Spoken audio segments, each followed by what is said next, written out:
ہمارے خداوند یسوع کی انجیل مقدس مرکز کے مطابق اس کا دوسرا باب 13 سے 17 آیات تک۔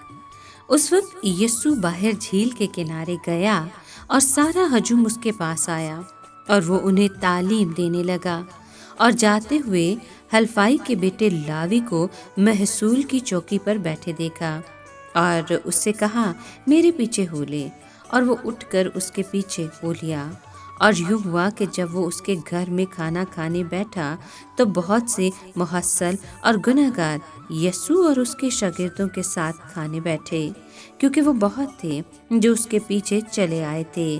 اور جب فریسیوں اور فقیوں نے اسے محصلوں اور گناہ گاروں کے ساتھ کھاتا دیکھا تو اس کے شاگردوں سے کہا کہ تمہارا استاد محصلوں اور گناہ گاروں کے ساتھ کس لیے کھاتا پیتا ہے؟ یسوع نے سن کر ان سے کہا، تندرستوں کو طبیب درکار نہیں بلکہ مریضوں کو، کیونکہ میں راست بازوں کو نہیں بلکہ گناہ گاروں کو بلانے آیا ہوں۔ پاک کلام کے پڑھے اور سنے جانے پر خداوند کی برکت ہو، خدا کا شکر ہو۔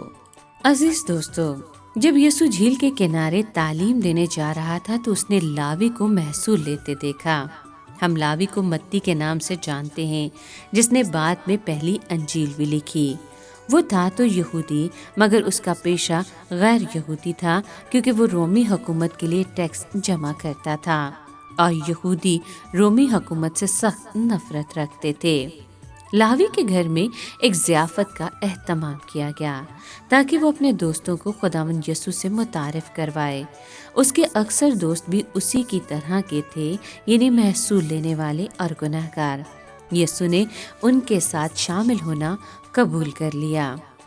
فقیوں اور فریسیوں کا خیال تھا کہ ہم نے اس کا ایک بڑا قصور پکڑ لیا ہے، لیکن براہ راست اس سے بات کرنے کے بجائے وہ اس کے شاگردوں کے پاس گئے اور ان کے اعتماد اور وفاداری کی جڑیں کاٹنے کی کوشش کی کہ یہ کیا بات ہوئی کہ تمہارا استاد تو محصول لینے والوں اور گناہ گاروں کے ساتھ کھاتا پیتا ہے۔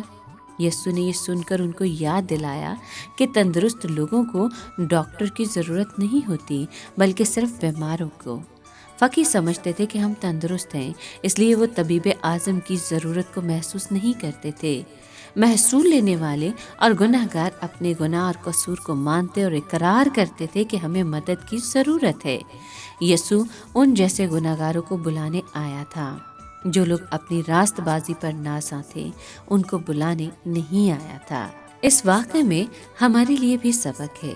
ہمیں نہ صرف ان لوگوں کے ساتھ واسطہ رکھنا چاہیے جو مسیحیت اختیار کیے ہوئے ہیں، بلکہ بے دین لوگوں کے ساتھ بھی دوستی کرنی چاہیے تاکہ ان کو اپنے خداوند اور نجات دہندہ سے متعارف کروا سکیں۔ لیکن گناہ گاروں کے ساتھ دوستی کرنے میں کوئی ایسا کام نہ کریں، نہ ایسے کاموں میں شریک ہوں جن میں ہمیں اپنی گواہی کا سمجھوتا کرنا پڑے۔ فقیوں کا خیال تھا کہ یسوع کو گناہ گاروں کا دوست کہنے اور مشہور کرنے سے ہم اس کی شہرت اور نیک نامی کو برباد کر دیں گے، مگر جس بات کو وہ باعث ذلت سمجھتے تھے وہ باعث تحسین ثابت ہوئی۔ تمام مخلصی یافتہ لوگ بڑی خوشی سے اسے گناہ گاروں کا دوست تسلیم کرتے ہیں اور اسی سبب سے ابد تک اس سے محبت رکھیں گے۔